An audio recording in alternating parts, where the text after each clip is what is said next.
Olá, bom dia, comunidade Paz e Bem. Meu nome é Adriana, sou a Adriana de Nanã, do Ilhéachão Monanã, que fica na zona leste de São Paulo, e tenho a grata satisfação de estar aqui mais uma manhã de quinta-feira com vocês. Bom, como toda semana, a gente não pode falhar o nosso ebó comportamental da gratidão.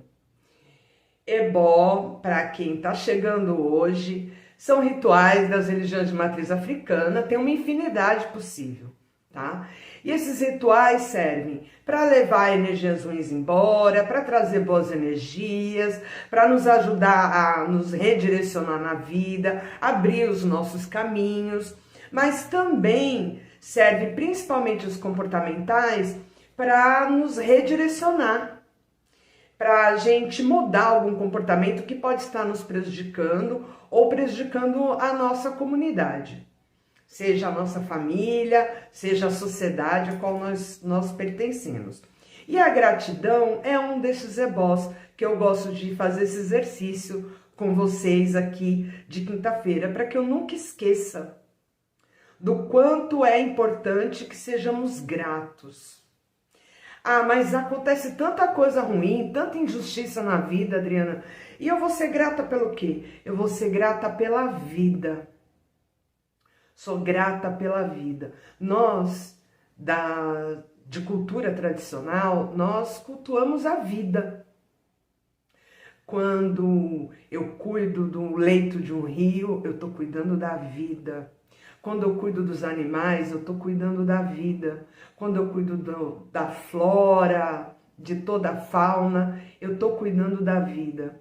Quando eu cuido dos mais novos, estou cuidando da vida. E quando eu me atento da importância de cuidar de mim, porque esse espaço que hoje está muito comum, moderno, dizer do autocuidado, mas é fundamental, também estou cuidando da vida, porque se eu não estou bem, eu não tenho como oferecer nada de bom para ninguém. E por isso, hoje, esse ebó da gratidão eu quero oferecer a vida. Em tempos tão difíceis, em tempos com tantas perdas materiais e emocionais, é fundamental que relembremos o quanto a vida é importante, o quanto que a vida é sagrada. E por isso eu sou muito grata por estar viva, por estar com saúde, apesar de estar ficando velhinha, mas estou bem, minha família está bem. Sou grata por estar aqui com vocês, de ter esse espaço de troca com vocês e que tudo isso me fortalece toda semana. Bom, nós estamos na nossa série falando sobre caráter, sobre o valor e a importância do bom caráter presente na cultura tradicional africana. Eu estou trazendo essa reflexão porque caráter a gente sempre ouve dizer, fulano tem caráter, fulano não tem caráter. Mas o quanto que a gente reflete sobre isso? O que é ter um bom caráter? E quanto mais eu pesquiso e reflito sobre isso, eu entendo que caráter é algo a ser cultivado. Para ter uma boa vida é necessário ter um bom caráter. E ter um bom caráter, da perspectiva da matriz africana, é você ser um bom filho, ser um bom pai, ser um bom marido, uma boa esposa, né, uma boa mãe, um bom companheiro, uma boa companheira. Você se comprometer no bem viver da sua família, como também da sua comunidade. Porque não é de um bom caráter eu estar bem em detrimento de todos os outros que estão à minha volta, que alguns podem chamar de egoísmo. Como também não é de um bom caráter eu doar tudo e não cuidar de mim. É necessário equilíbrio. E dentro dessa reflexão do bom caráter, eu quero trazer muito uma proposta relacionada ao orixá, né? Na cultura ocidental, quando vem essa figura do Deus, do ser único, e muitas vezes utilizado esse Deus como ferramenta de controle e manipulação, onde se coloca essa figura de Deus muitas vezes punitivo, vingativo, mas também aquele o provedor, né? Onde parece que tudo na minha vida para acontecer, é lógico, eu não tô viva sem que o Olodumare permita, não tô dizendo, negando a existência dessa energia, desse ser supremo, que é Olodumare, ou Deus, ou Buda, né, para Alá, cada cultura tem um nome, mas todos se referem a essa energia suprema. Eu devo a vida a ele. Porém, dentro dessa vida, eu tenho também as minhas responsabilidades. E eu tô querendo dizer dessa proposta onde só acontece qualquer coisa na minha vida a partir de uma presença divina, mágica, tirando a nossa responsabilidade na condução da nossa vida. Vários outros vídeos, principalmente quando eu estava falando sobre Ori, falei bastante sobre, a gente falou sobre caráter, eu falei da história do Ori, de Adjalá, né, do nosso Ori, a cabeça, que forma a nossa cabeça, que não existem duas cabeças iguais, mas eu falei bastante também sobre o livre-arbítrio e da importância do livre-arbítrio. O livre-arbítrio é um direito supremo. Com o livre-arbítrio significa que eu sou responsável pelos meus atos. E muitas vezes somos responsáveis pela vitória ou derrota da nossa existência. Quando eu opto por ser grata, ao invés de ingrata, eu estou usando o meu livre-arbítrio. Porque todos nós somos atravessados por coisas boas e coisas ruins. Mas é da responsabilidade do sagrado, do divino, vir e resolver todas as questões da nossa vida? E qual está o papel do indivíduo? Por que Olodumare e todos os orixás têm todo esse empenho para nos dar a vida? Nanã cede o barro, que o Batalá modela o nosso corpo, Olodumare sopra, né, o Emi, a energia da vida em nossos corpos, temos família. A troco de quê? Somos então apenas marionete? E eu acho importante trazer isso porque eu percebo que às vezes as pessoas, isso falando da minha cultura, muitas vezes as pessoas procuram orixá achando que orixá é um super-herói. Eu tenho brincado que orixá não vem voando com uma capinha vermelha e vai pular na frente dos nossos problemas com a cueca por cima da calça. Isso não vai acontecer. Ora, então para que o culto? Para que eu devo cultuar? Nós, com essa tecnologia, nós manipulamos energias da natureza. É uma tecnologia milenar e ancestral que está aqui presente na Terra desde o começo dos tempos, a partir da nossa mitologia. E essa tecnologia serve para quê? Para me conduzir, me fortalecer elementos, células no meu corpo, ou intuições, vontades,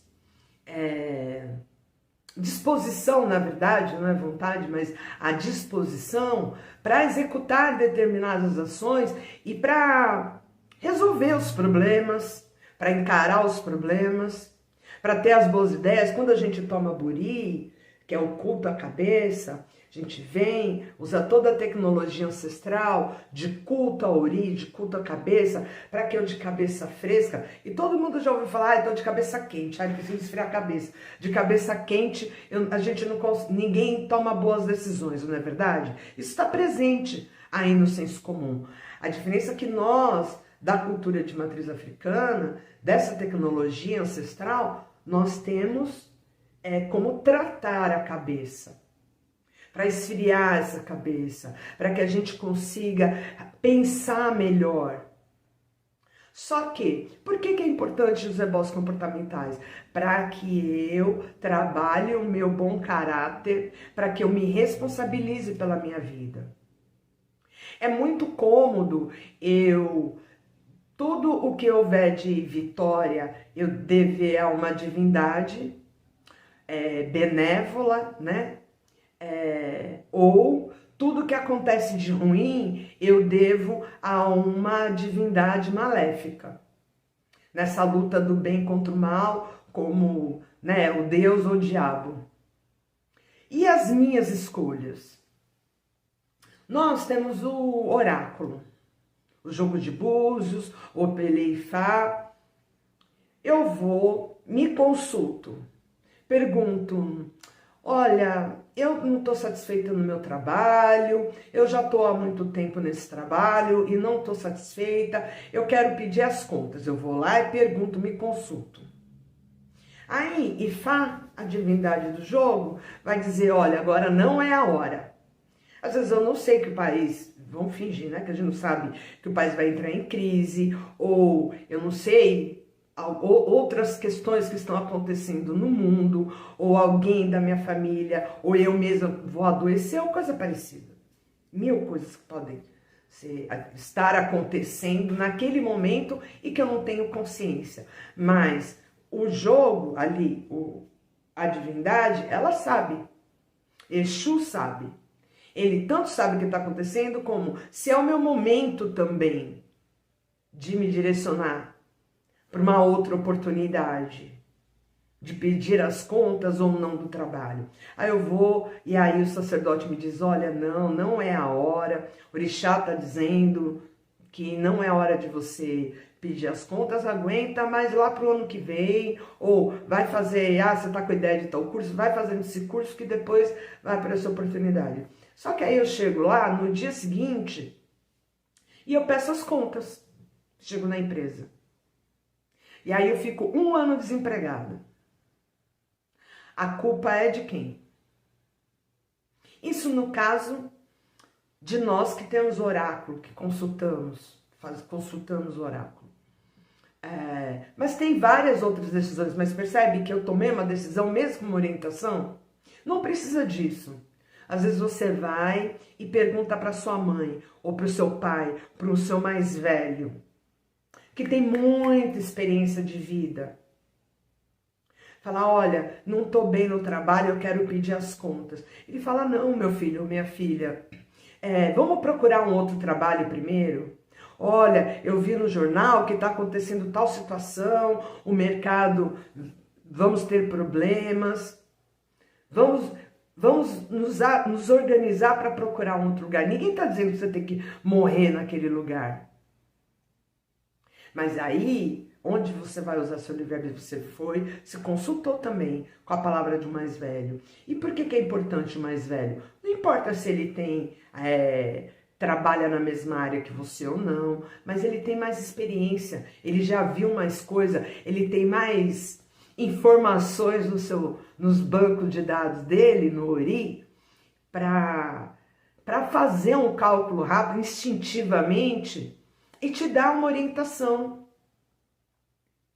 Só que você vai lá no dia seguinte, por qualquer motivo. Não estou dizendo se o motivo é justificado ou não, porque tem várias situações aí de emprego, né, de assédio moral e o inferno todo que se vive na Terra, que é permitido e produzido pelo capital, né, e pelo mercado. Mas eu vou lá e peço as contas. Sem ter ouvido o mais velho. E acontece a mesma coisa. Ou seja, são escolhas. Você está se relacionando com alguém, você está casado com uma pessoa, está num compromisso sério com outra pessoa. E em algum momento você se interessa por outra pessoa. São suas escolhas. Ou a outra pessoa dá em cima de você, fica te cercando, galanteios, né? Palavra que nem existe, acho que mais hoje, no dicionário e tal. E aí você, não resisti, fui conduzida, fui induzida. Você até pode ter sido induzido, mas e as suas escolhas? Você tem escolha, nada impede, não é de mau caráter você estar num relacionamento sério e se interessar por outra pessoa, mas é de mau caráter você se permitir estar em outros relacionamentos, se relacionar com outras pessoas, independente do compromisso que você tem anterior, sem romper, sem dar um desfecho, sem encaminhar.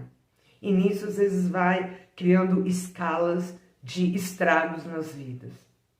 E tem várias outras situações que eu poderia citar aqui, dezenas, milhares, né? Você saber que tem uma doença, que você não pode comer tal coisa, que você não pode fazer tal atividade, e você insiste em fazer, é uma escolha. São escolhas. E aí, por que eu estou dizendo isso? Porque Orixá, como divindade nenhuma, não tem obrigação, não é de bom caráter eu me acovardar nas minhas situações e querer culpar outro, nem que seja uma divindade, pelos meus fracassos, pelos meus erros. Nós temos escolha sempre. Você tem escolha. Ainda mais aqui no Brasil, né? Falar de Brasil, com toda essa mistura étnica, cultural. Aqui no Brasil nós temos a presença, acho que de todas as matrizes religiosas, imagino eu. Né? Nem vou me atrever, nem me atrevo a querer relatar todas, porque com certeza eu não conheço todas. Nós temos a presença, tem comunidade Bahá'í, tem budismo, tem o Wicca, tem as religiões de matriz africana, que dentro delas, inclusive, tem uma diversidade muito grande. Tem o catolicismo, tem os evangélicos, os pentecostais, e dentre estes também tem uma variedade, né? Tem uma diversidade também grande, e tantas outras. Tantas outras. Então, e com isso você pode escolher, não é? Você pode escolher. É lógico, a tendência, falando de Ori, do pré-projeto que a gente traz para essa vida e tudo mais, é natural que a gente vá se conduzindo, vai se sentindo melhor dentro do nosso caminho, né? Eu nunca me senti bem dentro da Igreja Católica, não para culto, para frequentar.